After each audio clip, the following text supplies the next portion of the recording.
Salut les devins, c'est Saikyo. Cette review du chapitre numéro 79 de Dragon Ball Super sera sûrement l'une des plus brèves reviews de chapitres de ma chaîne YouTube, étant donné que je n'ai pas créé cette chaîne pour propager des ondes négatives, mais au contraire pour partager une passion, et ce chapitre 79 ne m'a pas du tout convaincu. Alors bien sûr, quand on est passionné, on se doit aussi de dire les termes, et de ne pas tenter de cacher la poussière et les saletés sous le tapis, et c'est donc aussi ce que je vais faire ici, aujourd'hui.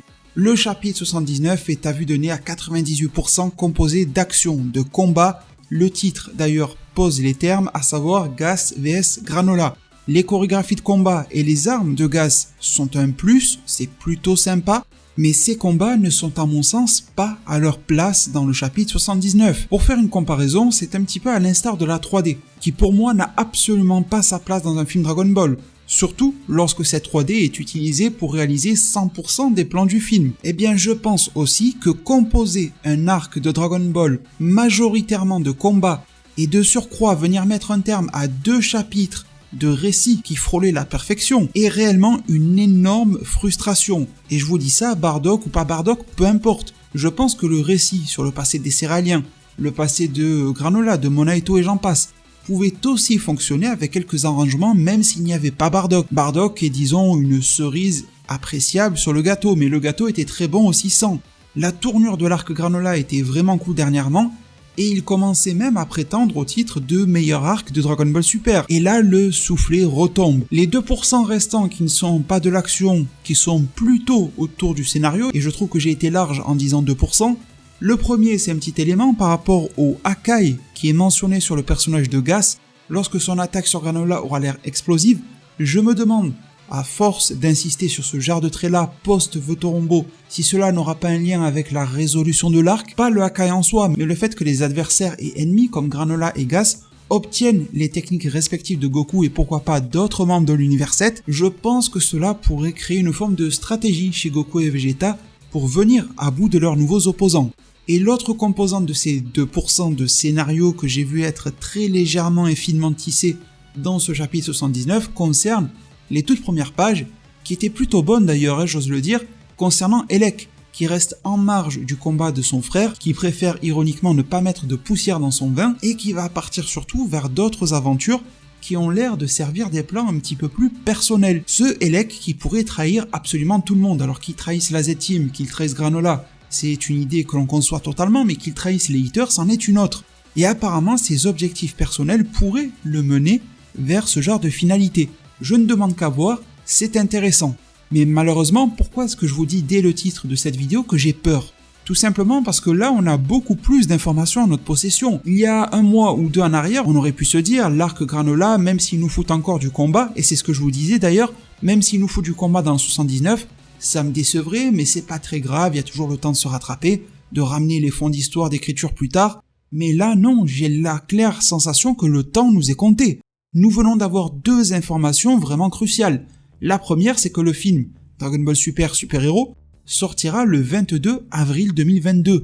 Je préfère vous rappeler que l'arc Tournoi du Pouvoir en manga avait tout fait pour se clôturer en même temps, en tout cas le même mois que la sortie du film Broly. C'était en fin 2018, pour maintenir une forme de cohérence scénaristique, on va dire ça ainsi, même si les formats animés, manga, films sont différents, ils essayent malgré tout de maintenir un flux d'avancement commun, et on pourra leur mettre notre main à parier sur le fait qu'ils vont réitérer l'opération. Ça serait des plus logiques de clôturer l'arc Granola pour en arriver à Super Hero.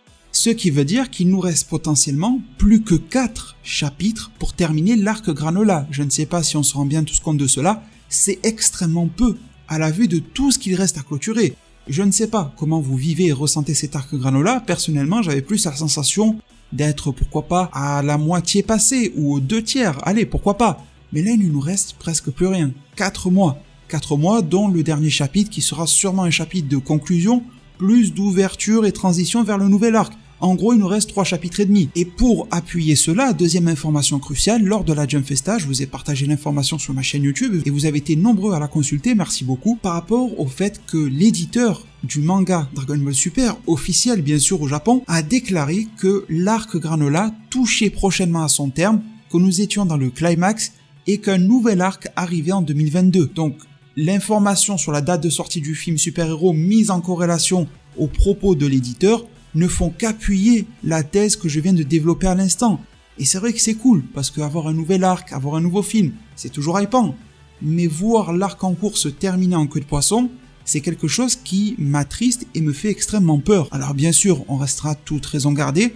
Il y a plus important que Dragon Ball, que les loisirs. Je parle bien sûr dans la vie en général, c'est quelque chose de non essentiel à la vie ou à la survie. Il faut bien sûr rester les pieds sur terre et maîtriser jusqu'à quel point cela peut m'affecter et potentiellement vous affecter. Il n'y a pas mort d'homme non plus.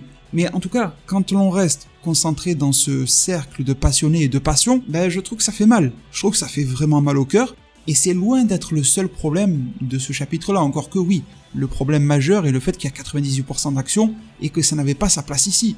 Mais en plus de ça, même si les chorégraphies de combat des deux protagonistes, Céréalien et Hitter, ou même la panoplie d'armes de gaz sont plutôt sympas, à vrai dire, il y a de grosses stars dans ce combat. Encore une fois, on se retrouve avec un ennemi qui est soi-disant le plus balèze qu'on ait jamais vu et qui ne se maîtrise pas. C'est encore une fois ce qui est développé, ce qui est mis en avant. Alors je veux bien que ça permette de développer un message par rapport à Granola qui lui vient d'apprendre et de récupérer une certaine forme d'expérience de la part de Vegeta surtout et de Goku, qui va donc en ressortir grandi malgré le manque de puissance, je comprends. Mais ça on l'a déjà compris depuis de nombreux arcs dans Dragon Ball, et cette morale-là va se répéter plusieurs fois au sein de l'arc Granola, si je comprends bien. Je trouve que ça fait vraiment tâche, et vu que Dragon Ball Super se permet de réitérer ce mécanisme scénaristique, je vais me permettre de réitérer mon raisonnement, à savoir que pour prendre les ennemis majeurs lorsque Son Goku est adulte, aussi bien Freezer, Cell et Boo se maîtriser, et se maîtriser presque à la perfection, j'ai envie de dire. Beerus, lorsqu'il est arrivé, avait une maîtrise totale de ses pouvoirs. À partir de Fukkatsu no F, la résurrection de Freezer, ça a été vraiment la débandade, avec un Freezer Golden, et là je pouvais le comprendre qu'il ne se maîtrisait pas. Le type s'était jamais entraîné, il s'est entraîné quelques mois, il revient, son pouvoir sort de nulle part, il équivaut à des pouvoirs divins. C'était plutôt logique, ça faisait sens. Pendant le tournoi Univers 6, Univers 7, on avait un petit peu ces notions-là aussi, de manque de maîtrise qui ressortait. De toute façon, ça a été un fil rouge de Dragon Ball Super, avec, pourquoi pas, version animée, le Kaioken Blue de Goku, qui était une forme de maîtrise partielle de ses pouvoirs, mais bon, allez, en manga, ça passait plus ou moins bien. Après, on a eu l'arc Zamasu, avec Goku Black qui affichait une maîtrise parfaite de ses pouvoirs, mais lorsqu'il arrive en Gatai Zamasu, donc 2 fois l'âme de Zamasu compilée au corps de Goku, là, ça ne va plus, aussi bien en manga et surtout en animé. Au tournoi du pouvoir, ça tenait plus ou moins la route, surtout grâce à Jiren, qui était extrêmement solide sur ses appuis. Mais bon, derrière, on a vu pas mal de personnages pour lesquels ça pouvait débloquer dans les divers univers, et même du côté de Goku et Vegeta, c'était pas encore la pleine maîtrise.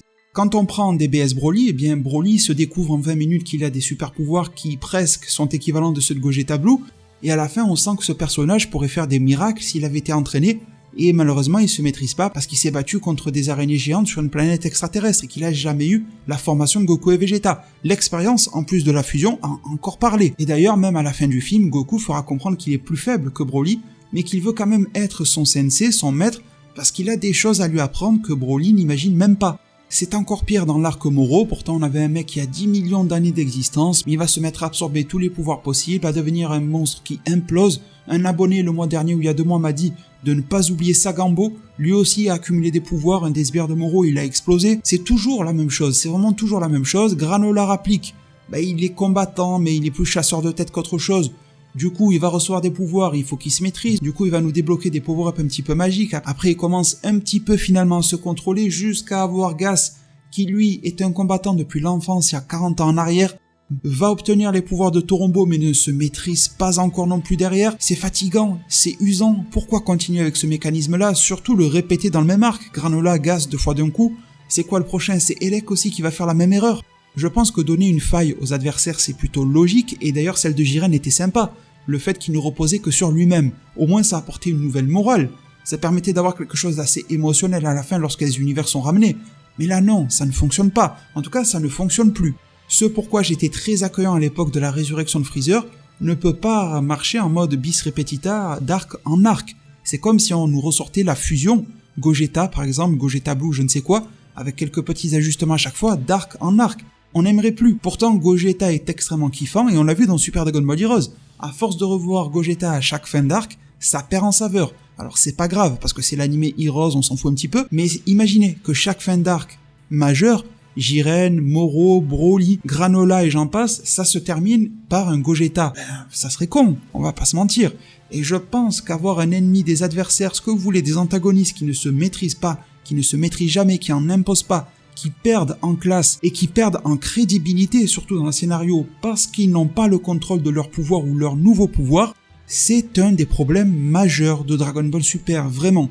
Et malheureusement, je trouve qu'on n'en parle pas beaucoup de ça. Quand j'entends des critiques négatives qui sont faites vis-à-vis de DBS, j'entends ou je lis des personnes soulever des pseudo-incohérences qui n'en sont pas, parce que les personnes n'ont pas bien lu le manga, ont eu la mauvaise traduction, ont été le lire en je sais pas quoi, n'ont pas été lire la bonne version, ou ont mal écouté l'épisode, ou mal lu le chapitre, n'ont pas lu telle interview, n'ont pas vu tel épisode originel de Dragon Ball, ou les 42 tomes originels de Dragon Ball pour faire le lien. Donc voilà, on s'attarde sur des futilités, mais ce qui est important, on n'en parle jamais. Bon, dommage. En plus, ce chapitre 79, pour parler encore du combat, vu qu'il y avait que ça, j'ai la pure sensation que certains vieux travers qui commençaient à disparaître de Dragon Ball Super, à être corrigés, donc dans le sens positif du terme, eh bien se mettent à ressortir. Avez-vous, ici, Gas vs Granola, l'impression de voir les deux plus puissants de l'univers se battre? On est d'accord que l'impact qui était en train de revenir dans Dragon Ball Super version manga, les combats, même lorsque Goku et Vegeta se battaient face à Granola, il y avait quand même cette tension du combat entre le trio des plus puissants de l'univers. Bien l'impact là a disparu totalement. Alors je comprends que Gas ne s'est pas donné à fond tout le long, vers la fin il a quand même commencé à donner pas mal de lui, et l'impact n'est pas apparu par magie non plus. Si on se met en plus à saupoudrer tout cela avec la redondance des vœux, à chaque fois le vœu est de devenir le plus puissant de l'univers. Alors petite réserve, vu qu'on n'a pas lu de nos propres yeux quel a été le vœu de Elec, quelle a été sa négociation et tout ça, il y a sûrement quelque chose à déverrouiller d'intéressant, mais là pour le moment, et en plus au début du chapitre 79, Elec est content de voir que Gas est devenu le plus puissant, donc on peut présumer qu'il a fait ce vœu-là, et que derrière va s'en suivre une autre forme de négociation avec le dragon, donc qui serait plus ou moins indépendante. Donc là, sans prendre trop de risques, on peut se dire que 2 fois d'affilée, on a eu le même vœu, et en plus on ne ressent même pas qu'il a eu lieu ce vœu. Déjà que sur Granola, la première fois, je sais que nombreux d'entre vous avaient du mal à ressentir sa supériorité. Là, c'est vraiment amplifié par rapport à Gas. Encore une fois, sous couvert de Gas qui ne se contrôle pas, et Granola qui est en train d'acquérir une forme d'expérience. Ce qui me mène forcément à vous demander et à me demander moi-même, quel vœu va pouvoir faire Elec dans ce scénario? En gardant en tête ce que je viens de vous dire, le fait que l'arc est supposé s'arrêter dans peu de temps, ce n'est pas encore acté qu'il s'arrête en avril, mais on a de forts doutes là-dessus, comme je l'ai expliqué. Quel vœu peut-il faire désormais? Devenir lui aussi le plus puissant? J'ose espérer que ça ne l'intéresse pas et qu'il a de plus grands desseins, mais j'ai vraiment peur maintenant de le voir faire un vœu en mode « Donne-moi les pouvoirs cumulés de Granola et de Gas », comme ça il devient le boss ultime de l'arc, peut-être que Elec étant intelligent va demander en plus à Torombo d'en avoir la maîtrise, et puis voilà. Au moins il y aura un défaut de Dragon Ball Super qui sera bouclé, mais derrière, l'effet de répétition sera juste à son paroxysme. Et dans une autre mesure, si Elec fait un vœu plus intéressant que cela, ce qui serait cool, comment est-ce qu'il pourrait être dénoué en 4 chapitres? Comment conclure l'arc, en fait, tout en concluant les développements et les entraînements de Goku et Vegeta? Comment amener Granola au point culminant de son histoire? Aboutir le plan de Elec? Et probablement apporter une victoire au héros. Comment clôturer la relation Hitter et Elec, vu que Elec semble se diriger vers une trahison de son groupe? Freezer, au final, ne sera-t-il qu'un fantôme de l'arc dont le nom aura été murmuré seulement par-ci par-là? C'était déjà aussi un petit peu le cas dans l'arc Moro. On avait eu même un chapitre spécial qui nous expliquait pourquoi Freezer n'y prenait pas part, et là, cette fois-ci, l'effort d'explication n'est même pas fait alors que Freezer est un élément central depuis les débuts de l'arc. C'est même lui qui en est à la genèse. Que fait-on des récits du passé? Sur la mère de Granola, sur son père qui est encore inconnu, sur Hotmeal, son rôle, son histoire, son origine. Est-ce la mère ou non de Granola qui a été transformée en intelligence artificielle? Pourquoi pas? Le rôle de Bardock. Pour parler de combat, parlez-nous d'un combat intéressant. La fin du combat Bardock contre Gas à l'époque est très intrigante. On nous a dit des propos de Monaito lui-même, le Namek, que Gas affichait une supériorité manifeste sur Bardock, mais Bardock a gagné. Comment cela est-ce possible? Surtout que Bardock ne semble pas avoir de blessure majeure lorsqu'on le voit dans le film Broly. Et je vous en avais déjà fait part, on pourrait même alors théoriser sur le fait que Bardock, sans même s'en rendre compte lui-même, aurait pu atteindre le Super Saiyan de manière non maîtrisée quelques instants sans pouvoir le réatteindre ensuite, mais ça l'aurait sauvé face à Gas. Et un soldat de l'armée de Freezer l'aurait aperçu, cela aurait mené Freezer dans le film DBS Broly à détruire la planète Vegeta, et à s'inquiéter de cette légende qui serait en train de redevenir au goût du jour. Toujours au tableau des questions, va-t-on laisser un dragon, Torombo, si puissant indirectement dans la nature? Quel sens apporter à l'écriture de Granola, le survivant, c'est quand même le titre de l'arc? Va-t-il simplement mourir et disparaître de l'œuvre, un petit peu comme ils l'ont fait avec Mérus qui redevient un simple mortel? Alors je pense qu'on reverra Mérus tôt ou tard, mais on sent qu'il a quand même été bien mis de côté. Quels aboutissements donner à sa vengeance, à celle de Granola cette fois-ci? Les questions sont vraiment multiples et je pourrais encore continuer longtemps ainsi, jusqu'à même me demander comment sera potentiellement relié l'arc narratif associé à Granola à celui du film super-héros, parce qu'un lien est quand même attendu entre les deux, un minimum. Alors je ne sais pas si on en a le cœur ici, mais pour théoriser un petit peu, vu qu'il ne tue ni Monaito ni Torombo le dragon, c'est aussi un sujet que j'avais abordé sur la chaîne, on verra déjà avec Elec ce qui va se passer. Peut-être que Elec va nous faire une Piccolo Daimao et tuer Torombo et ça changera la donne, mais je me demande si la résolution finale de l'arc ne se fera pas elle aussi par un vœu, mais cette fois-ci du côté de Goku, Vegeta ou Monaito lui-même. Parce que tout le monde a surutilisé de Torombo, mais Goku et Vegeta jamais. Et c'est aussi quand même le but initial de Dragon Ball que les héros partent eux-mêmes aussi à la quête au Dragon Ball. Donc pourquoi pas? À ce sujet d'ailleurs, vous êtes nombreux à m'en parler depuis quelques mois et je suis vraiment d'accord, je voulais vous le dire en vidéo, je suis vraiment d'accord avec vous, je pense qu'un arc un peu remake de DBGT, une sorte de reboot, pas canoniser DBGT, avec le contre-coup à l'utilisation massive et répétée des Dragon Ball serait une excellente idée, avec des ennemis qui cette fois-ci seraient classés par puissance, capacité et intelligence, à la fois selon le numéro de Dragon Ball vis-à-vis de laquelle ils sont issus, un petit peu comme dans DBGT, mais aussi avec une forme de pondération par rapport aux dragons d'origine. Par exemple, il y aurait 2 ennemis qui ressortiraient pour Torombo, 1 et 2. Il y en aurait 7 pour Porunga, il y en aurait pour Shenron, pour Super Shenron. Et le gros big boss de l'arc serait l'ennemi maximal associé à Super Shenron. Et comme ça nous ferait une espèce de giga groupe d'ennemis. On pourrait même avoir quelques entourloupes entre les groupes, rien ne dit que le groupe de Torombo et celui de Porunga s'entendraient bien, voilà, on peut écrire pas mal de choses, mais je trouve que ça serait intéressant. Alors, pour conclure, c'est bien trop tôt, j'en suis conscient, pour juger ou pour crier au scandale, mais je suis dans une phase où j'ai envie de tirer la sonnette d'alarme, j'ai peur. J'ai peur par rapport à cette tournure qui est prise dans Dragon Ball. Il y a quelque chose sur lequel je veux insister, j'ai toujours trouvé le Dragon Ball moderne et récent de très bonne facture. Il y a des défauts, j'en suis conscient, c'est pas parfait, mais j'ai toujours trouvé très bon, et je reste fermement ancré sur cette position-là. Mais avec les projections futures concernant le film super-héros, et surtout son aspect visuel, et donc le manque d'implication, d'ambition et de volonté, de moyens mis de la part de Toei Animation, ou encore en ce moment même, le manga qui nous fait miroiter un début de développement, pour tout de suite revenir à la surenchère de puissance que l'on ne distingue même plus en fait, tellement il y en a. J'ai peur, vraiment j'ai peur avec cet enchaînement d'arcs, on ne laisse pas le temps à la Granola de se clôturer avec le temps qu'il faudrait.